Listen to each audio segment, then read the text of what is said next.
السلام علیکم سامعین و ناظرین، آداب۔ ہم انفیکشن کنٹرول سوسائٹی کے لوگ آپ کے بہتر صحت کے لیے، آپ کو پریشانیوں سے بچانے کے لیے اور آپ کو ایک اچھی پیاری سی زندگی گزارنے کے لیے مختلف ویڈیوز کے سلسلے کو جاری کیے ہوئے ہیں۔ ہمیں امید ہے آپ اس کو سن رہے ہیں اور اس کے اوپر عمل بھی کر رہے ہوں گے۔ آج ہم آپ کو ایک بہت ہی اچھی سی بات بتانے والے ہیں۔ اخبار جہاں کا یہ مضمون بہت ہی انٹرسٹنگ ہے کہ جب دوائیں کام نہیں آتی، جب دوائیں کام نہیں کرتی، دعائیں کام آتی ہیں۔ ایک بہت بڑے ڈاکٹر نے یہ اعتراف کیا ہے۔ ڈاکٹر میکس پیمبرٹن ایک برطانوی میڈیکل ڈاکٹر ہیں، صحافی بھی ہیں اور ادیب بھی ہیں، اور بحیثیت کل وقتی ماہر نفسیات نیشنل ہیلتھ سروسز NHS سے منسلک ہیں۔ وہ مختلف اخباروں میں کالم اور مضامین بھی تحریر کرتے ہیں۔ حال ہی میں میل آن لائن کے لیے ایک مضمون میں انہوں نے اعتراف کیا ہے کہ جہاں دوائیں کارگر نہیں ہوتی وہاں دعائیں کام آتی ہیں۔ انہوں نے لکھا ہے کہ ہم یہ سمجھتے ہیں کہ ہر بیماری کا دوا سے علاج ممکن ہے، جبکہ اکثر و بیشتر ایسا نہیں ہوتا ہے۔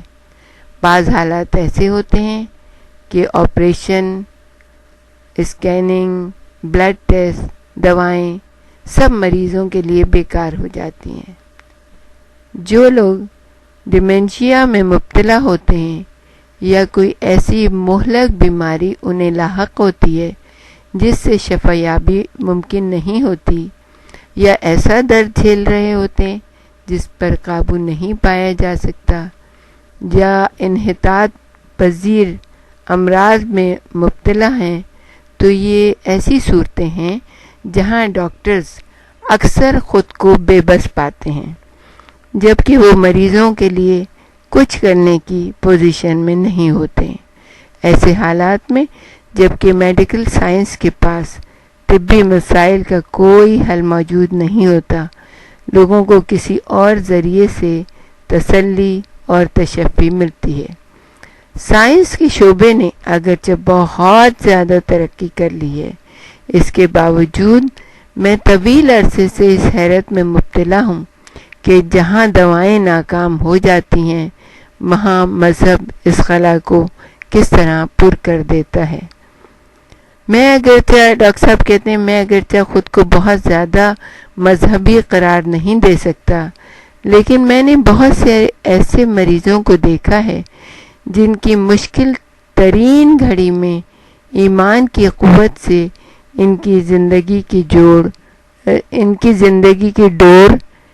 جڑی ہوئی تھی، اور اس روحانی قوت نے ان کے اندر جو توانائی بخشی، میں اس کا معترف ہوں۔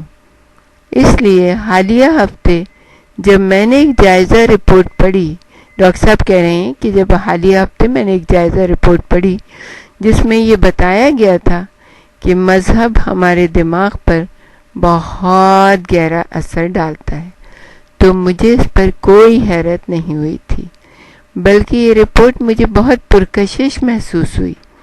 اس ریسرچ میں بتایا گیا تھا کہ مذہب اور روحانی تجربات سے ہمارے دماغ کے مخصوص حصے اسی طرح مسرت کے احساس سے لبریز ہو جاتے ہیں جس طرح دیگر سرگرمیوں کے نتیجے میں وہ فعال ہوتے ہیں۔ اس بنا پر یہ دلیل دی جاتی ہے کہ ہزاروں برسوں سے لوگ اب بھی مذہب پر عمل پیرا ہیں، اور ہر ثقافت میں مختلف مذاہب کبھی ایک صورت کبھی دوسری صورت میں نظر آتے ہیں۔ ڈاکٹر صاحب کہتے ہیں کیونکہ یہی وہ مذاہب ہیں جو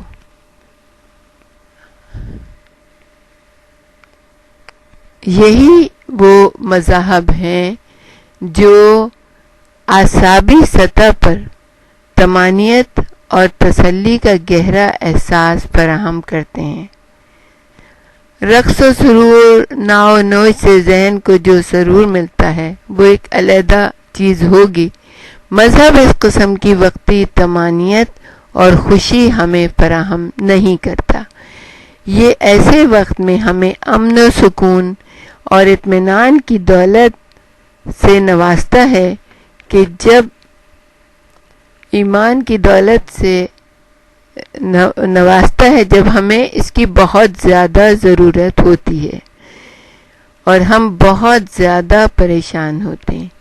ایک دلیل یہ دی جاتی ہے کہ روحانیت کے مفید اثرات اس وجہ سے ہوتے ہیں کہ اس کا فطری مقصد زندگی کا حقیقی مطلب تلاش کرنا اور روحانی سکون کا حصول ہوتا ہے، جو ہمیں زندگی کے بڑے بڑے چیلنجز کا مقابلہ کرنے کے قابل بناتے ہیں۔ جب ہم لوگ اس قسم کی صلاحیتیں حاصل کرنا چاہیں گے تو ہمیں یہ حاصل ہو جاتی ہیں، لیکن اس کی ضرورت، ڈاکٹر صاحب کہتے ہیں کہ اس کی ضرورت سب سے زیادہ ان لوگوں کو ہوتی ہے جو شدید بیمار ہوتے ہیں۔ ریسرچ میں یہ دیکھا جا چکا ہے کہ کینسر اور ایڈز کے ایسے مریض جن کا روحانیت پر اعتقاد زیادہ ہوتا ہے، ان میں غیر مذہبی مریضوں کے مقابلے میں افسردگی کی علامتیں کم دیکھی جاتی ہیں۔ ڈپریشن، شیزوفرینیا کے مریضوں کو بھی مذہبی عقائد سے فائدہ پہنچتا ہے۔ شیزوفرینیا ایک نفسیاتی عارضہ ہے جن میں خیالات، جذبات اور افعال کا باہم رابطہ بگڑ جاتا ہے، اور یہ بہت ہی ایک افسوسناک اور تکلیف دہ بیماری ہے۔ ایک جائزے میں یہ دیکھا گیا ہے کہ اس کے مریضوں کو اگر مذہبی عبادات میں حصہ لینے کی حوصلہ افزائی کی جائے تو انہیں اسپتال میں داخل کرنے کی نوبت ان لوگوں کے مقابلے میں کم آتی ہے جن کی ایسی کوئی حوصلہ افزائی نہیں کی جاتی۔ اس طرح بہت زیادہ ڈپریشن کے شکار مریضوں کی علامتیں اس وقت بہت تیزی سے بہتر ہو گئیں جب انہیں مذہبی نوعیت کی سرگرمیوں میں شریک کیا گیا۔ البتہ جب وہ سیکولر قسم کی سرگرمیوں میں حصہ لے رہے تھے تو انہیں کوئی فائدہ محسوس نہیں ہو رہا تھا۔ ان تمام امور سے ظاہر ہوتا ہے کہ مذہب ہمارے اندر اس وقت امید اور آشاؤں کے دیپ جلاتا ہے جب تمام دوسری چیزیں نا امیدی کا اندھیرا پھیلا رہی ہوتی ہیں۔